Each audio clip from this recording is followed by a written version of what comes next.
ibada hii. Mwambie asante Roho Mtakatifu kwa kuwa nami. Mwambie ni saa ya kusikia ujumbe wa neno la Bwana.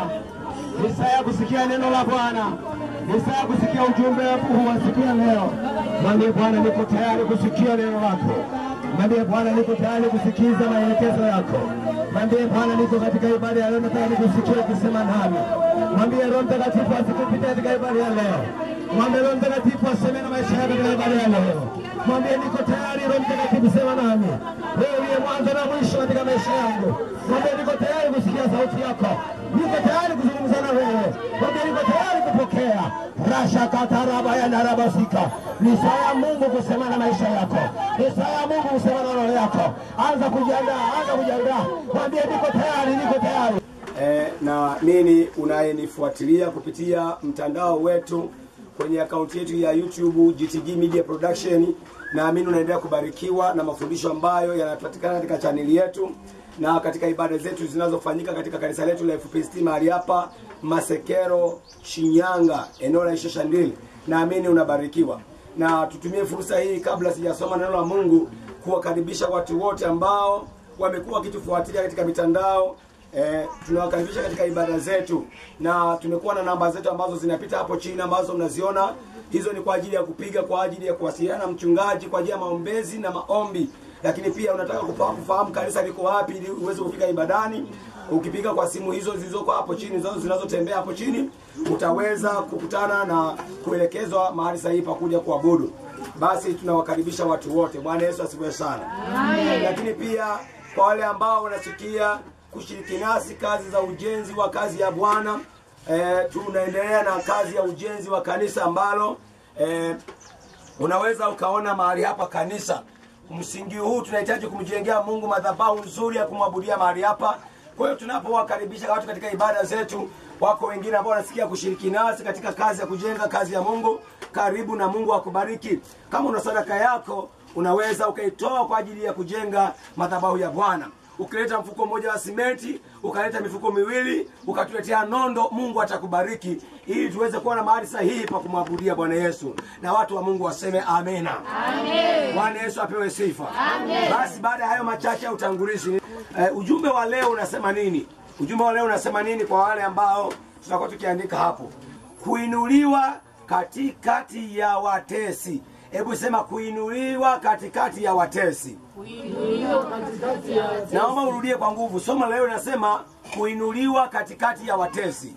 Kuinuliwa katikati ya watesi. Ongea kwa nguvu kwa sababu hii inakuhusu wewe. Sema kuinuliwa. Kuinuliwa. Kwa nguvu sema kuinuliwa. Kuinuliwa katikati ya watesi. Sasa tunataka tuiweke vizuri, sema kuinuliwa. Kuinuliwa katikati ya watesi wangu. Sema amen. Amen. Sema amena. Amen. Tuangalie habari za mtu mmoja katika Biblia ambaye alikuwa na ndugu zake. Hawa ndugu zake ni watu ambao walizaliwa kwenye familia moja, wakiwa watu 12 ambao walitokea katika mama wawili ambao waliishi kwa baba huyu mmoja. Na hapo kuna watoto 10 wa mama mmoja na watoto 2 wa mama mmoja. Nataka unifuatilie kwenye kisa hiki ambacho kiko kwenye Biblia yetu. Sema amina. Amen. Ambacho kitahusisha ujumbe huo na maisha yako wewe na maisha yangu. Sema amina. Amen. Unaishi katikati ya ndugu, unaishi katikati ya marafiki, katikati ya wazazi na kaka na dada, ya wajomba na kadhalika, na jamii inayokuzunguka. Lakini hao wanaokuzunguka yawezekana ulivyowafikiria sivyo walivyo. Bwana atusaidie sana. Amen. Ndiyo nimekuja na ujumbe wa leo. Kuinuliwa katikati ya watesi wako. Sunga sema amena. Amen. Wangapi wanatamani kuinuliwa katikati ya watesi wao? Inawezekana watesi wako na wajua au huwajui. Naomba nifuatilie vizuri. Yawezekana huyu ndugu mwanzoni hakujua kama hao ndugu wanaomzunguka wanaweza kawa watesi wake. Lakini Mungu ni mwaminifu. Naomba tuangalie maandiko matakatifu Msomaji yuko wapi? 37. Mwanzo 37. Okay. Okay, Mungu awabariki kwa sababu nataka kusoma wote haya. Tusomee sasa, Mwanzo 37 mstari wa ngapi? Wa kwanza anzia mama yangu. Mwanzo 37 mstari wa kwanza, Biblia inasema. Inasema nini? Yakobo akakaa katika nchi aliyosafiri baba yake.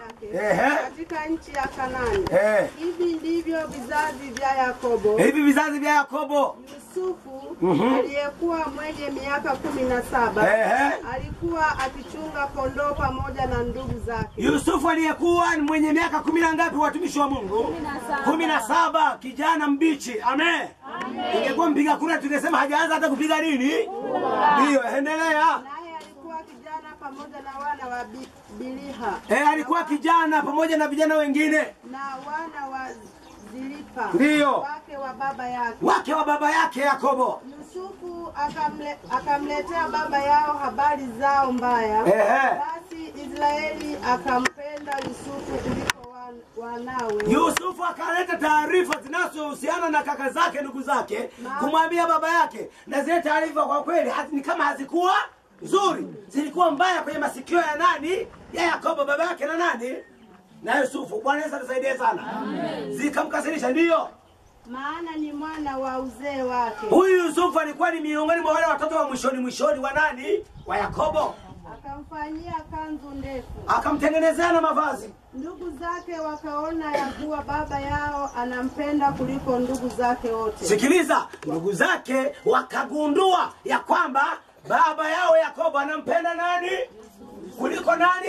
Wao. Bwana tusaidie. Amen. Hapa ndipo shida inaanza kuanzia. Endelea mbele. Wakamchukia. Sema wakamchukia. Wakamchukia nani jamani? Yusufu. Ndio. Wala hawakuweza kumsema naye kwa amani. Hawakuweza kuzungumza naye. Wakikaa vikao, wanajadili mambo, kupanga mipango ya kwenda kuchunga mbuzi au kufanya nini. Yaani hawajadili naye jambo lolote kwa amani, wamejaa shari. Hebu sema shari. Shari. Endelea mama. Yusufu akaota ndoto. Yusufu katika maisha yake alikuwa ni muota ndoto. Sema muota ndoto. Muota ndoto. Mtu wa ndoto. Sema mtu wa ndoto. Mtu wa ndoto. Alikuwa na mambo anayaona kwenye ulimwengu akiwa bado kijana mdogo. Alikuwa anaona nini? Ndio. Akawapa ndugu zake habari. Akaota ndoto akawapa ndugu zake habari. Nao wakazidi kumchukia. Wakazidi kumchukia. Akawaambia. Aliwaambia nini? Tafadhalini. Hebu sikilizeni. Chukieni ndoto hii niliyoiota. Pamoja na chuki yenu, hebu sikilizeni hii ndoto. Tazama sisi tulikuwa tukifuga miganda. Tulikuwa tukifunga miganda. Shambani. Huko shambani. Kumbe mganda wangu. Jamani miganda mnaifahamu eti mganda wa kuni ulisha kufunga eti kabeba kuni ukafunga kitu ile inaitwa kamganda, si ndio? Haya, wengine kuna miganda ya majani. Unaona vijijini sasa hivi huku mjini sionaki nyumba za zipo eti ni kama hazipo. Unakata majani unaezeka nyumba yako kwa majani. Kwa hata mvua ikinyesha ni kama uko mbinguni. Usikii sana vile. Bati linapigaga kelele. Endelea mama. Kumbe mganda wangu ukaondoka ukasimama. Hii ni ndoto ya ajabu. Eti naona mganda unatembea. Ukaondoka ukasimama wapi? Endelea. Natazama miganda yenu ikazunguka. Miganda yenu ikazunguka mganda wangu. Kwa hiyo umetembea ukasimama katikati. Ya kwenu 11 ikazunguka ya kwangu. Wa kwangu. Ikainama mbele ya mganda wangu. Haya ni maajabu. Naona majani yanainama yanainamia majani mengi. Mengine. Mganda mmoja unainamiwa na miganda mingapi? 10 na ngapi? Endelea mtu wa Mungu. Ndugu zake wakamwambia, "Je, kweli wewe utatumiliki sisi?" Yes, alipoitamka hiyo ndoto, yale majamaa mengine yalikuwa makubwa kuliko yeye. Yakaona mbali na yeye. Yakafikira sema, huyu jamaa anamaanisha nini?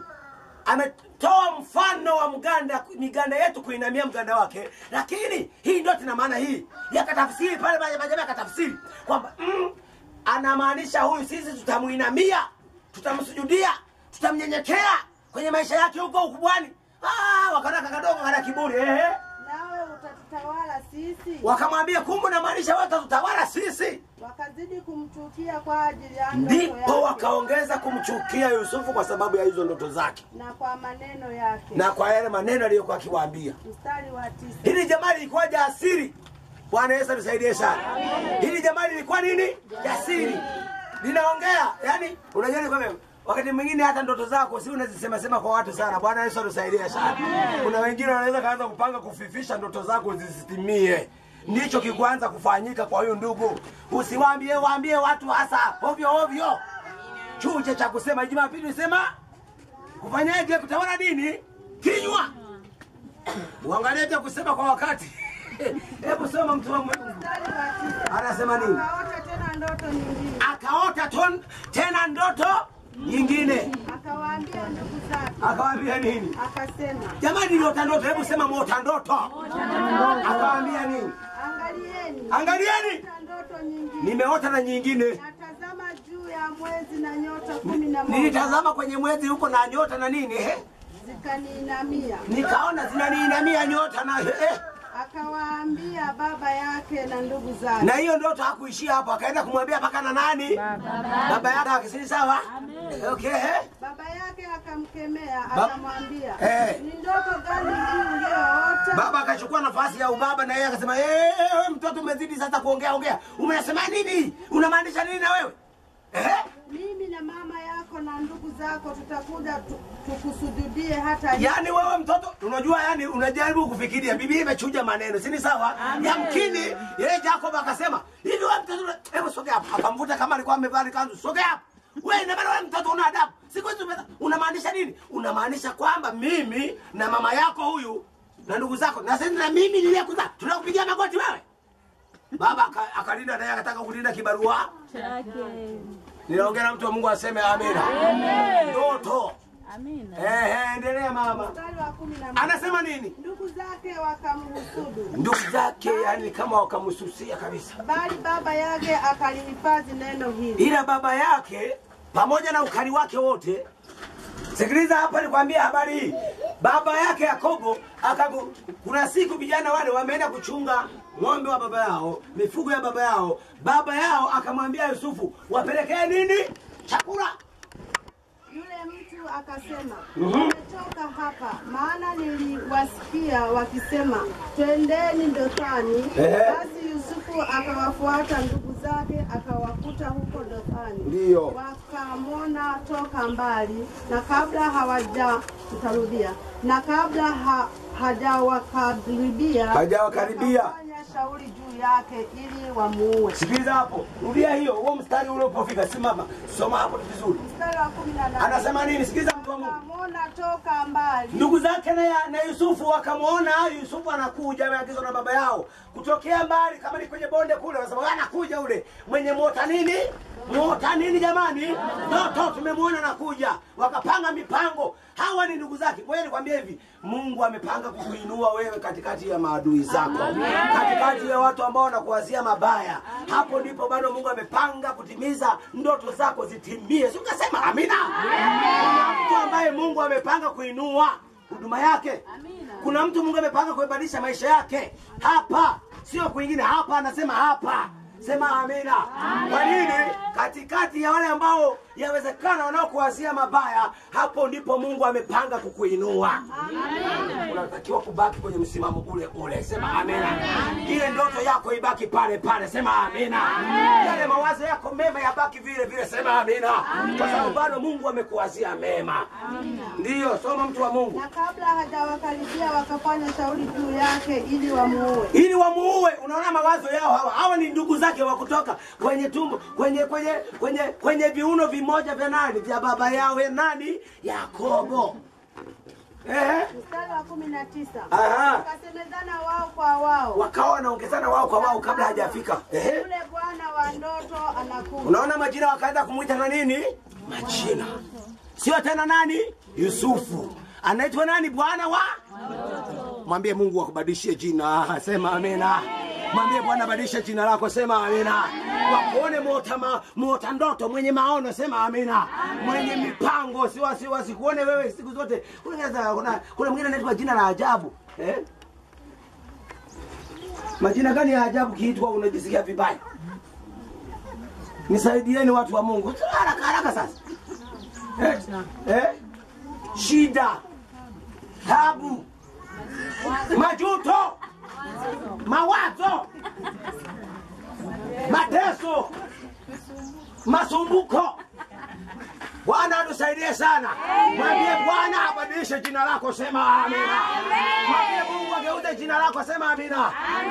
Na watu waone, waanze kusema wao wenyewe, sema amina. Wakuite wewe ni Bwana nini? Bwana ndoto. Amina. Haleluya. Endelea mtu wa Mungu. Mstari wa 20. Anasema nini? Twende tukamuue na kumtupa katika birika mojawapo. Unawezaje kumuua bwana ndoto? Nasi hatutasema mnyama mkali amemla. Na sisi tutamwambia baba mnyama mkali kafanyaje? Kamla. Kisha tutaona utakuwaje ndoto zake. Umefika mstari wa ngapi mtumishi wa Mungu? Wa 20 ngapi? Nimemalizia wa 20. Aha. Hebu kimbia kule mbele usome angalau hata mstari wa 30 tuone. Kuna kitu kabla hujasoma. Ujiandae kusoma tu hapo. Iko hivi. Ukiangalia story nzima ilivyoenda, wale ndugu wamepanga mipango ya kumuua nani? Yusufu. Hao wanaopanga ni akina nani? Ni ndugu zake kabisa. Wa damu hii moja. Bwana tusaidie sana. Yamkini wanaopanga kukudhuru wewe wakawa watu wa karibu yako. Amina. Unaelewa hicho ninachokisema? Hivi kuna mchawi wa kutoka Nigeria aje kuroge wewe hapa Masekelo? Alielekezwa na nani? Mwenyeji, asante. Mwenyeji ni yule anayekufahamu, si ni sawa eti? Hata hao vibaka wanaoibaka masifuria, na nini tena? Na miko ni bandio, si nini? Mabakuri. Na wenyewe hata wengine nakuwa na kamwerekeo. Ni yule anayekujua unavyolala na kuamka. Bwana tusaidie sana. Bwana tusaidie sana. Amen. Naongea mtu wa Mungu aseme amina iliyochauka. Haleluya. Kwa hiyo watu wengine Bwana amekuchagua wewe, anatamani kutumia kuinue katikati ya wale ambao ni watesi wako. Kuna watu walisema wewe hutafanikiwa, uongo kweli? Kuna watu walikupa majina kwamba wewe hutakaa na mke wako kwenye ndoa miaka 3, uongo kweli? Wengine waliambiwa wewe hutakaa kwa mwanaume wewe. Ulishakutamkia wale maneno. Lakini je, leo umefikia muda gani? Wengine wamefikisha miaka 3. Sasa katikati yao wanabaki wanakuongezea miaka tu. Huyu tumemwongezea mwaka mmoja, hata vuka mwaka mwingine wa 3 huyu. Mwaka wa 3 umefika, wanakuongezea mwaka mwingine. Unafika mwaka wa 4, anasema hili nalo limeshindikana, ni gumegume kweli kweli. Kwa nini? Tayari wataanza kukiri kwa vinywa vyao. Na hao wakianza kukiri kwa vinywa vyao, maana yake ni kwamba wamekubali kuinama mbele yako, sema amina. Sema amina. Sema amina. Wewe nikwambie hivi, unaweza kujiona hapo kujidharau, wewe ukaona ni mtu mdogo sana. No! Ondoa huo mtazamo. Wewe ni mtu mkubwa, sema amina. Amina. Jina la Bwana libarikiwe sana. Soma pale tuliposema. Anasemaje? Akarudi kwa ndugu zake, akasema mtoto hayuko. Endelea. Nami niende wapi? Wakaitoa kanzu ya Yusufu. Wakachinja mwana mbuzi. Sasa hapa iko hivi, wale ndugu walichukua mwana kondoo. Walikuwa wameshauriana kabisa wamuue. Lakini akatokea ndugu yako kaka yao mmoja akasema tusimuue, tusimwage damu ya nani?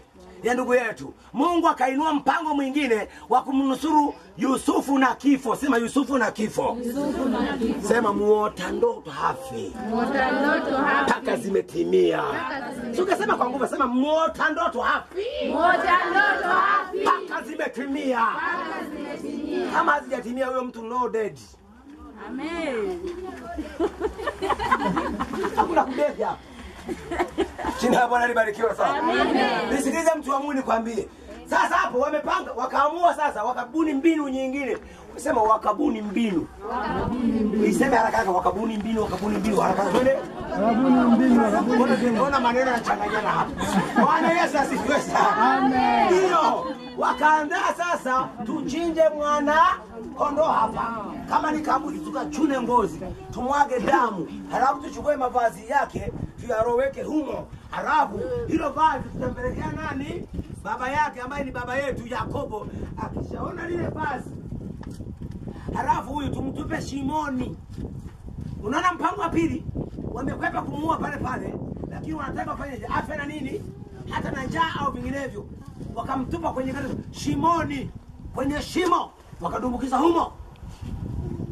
Mungu atusaidie. Amen. Inawezekana wako watu wamepanga kukudumbukiza shimoni, uongo kweli? Na hata kama wakifaulu kukutumbukiza kule, sahihi juu ya maisha yako. Haleluya. Amen. Mtu Mungu aseme amina. Amen. Iko hivi, maadui hawawezi kukosa, watesi hawawezi kukosa, watu wa kusumbua maisha yako, kwenye maisha yako hawawezi kukosa, ila Mungu ana mpango juu yako. Ukiwaona hao wasikusumbue, sema amena. Amen. Pia na Mungu mngoje Bwana, sema amena. Saa ya Mungu ikifika atakuondoa mahali pale, sema amena. Amen. Sasa walivyofanya hivyo ndugu zake, ni kweli walifanikiwa. Wakamkamata Yusufu, wakafanya chukua mavazi yake, wakayararua wakachovya kwenye damu ile waliochinja, baadaye wakamtupa hapo, wao wakataka kuondoka. Lakini kuna watu walipita njia hiyo. Wale ndugu walikuwa ni wa kabila lingine kabisa. Wakapanga sasa, huyu ndugu tusimwache pale, hebu tumfanyie biashara tupate na ngano na shekeri. Wakabuni mbinu nyingine, sema wakabuni mbinu nyingine. Wakamfanyia biashara, akauzwa. Waishmaeli wakaondoka naye, akauzwa, akapelekwa huko Misri. Mungu atusaidie. Amen. Alipo wakati wanaondoka wakamfikishia baba yao, huko wamemuuza raia, ndugu yao. Muota nini? Ameondoka sasa. Hata tena hata wata ndoto tunakuambia ndoto zake ataziotea huko alikoenda. Wamekomesha kabisa. Wao wakafikiri wamemaliza. Napenda wimbo unaimba, walipomuua Yesu walizani wameshinda, kumbe badala yake injili ya Yesu. Uimbe basa. Walipomuua Yesu walizani wameshinda, kumbe badala yake injili ya Yesu. Oh, injili yaendelea, injili yaendelea.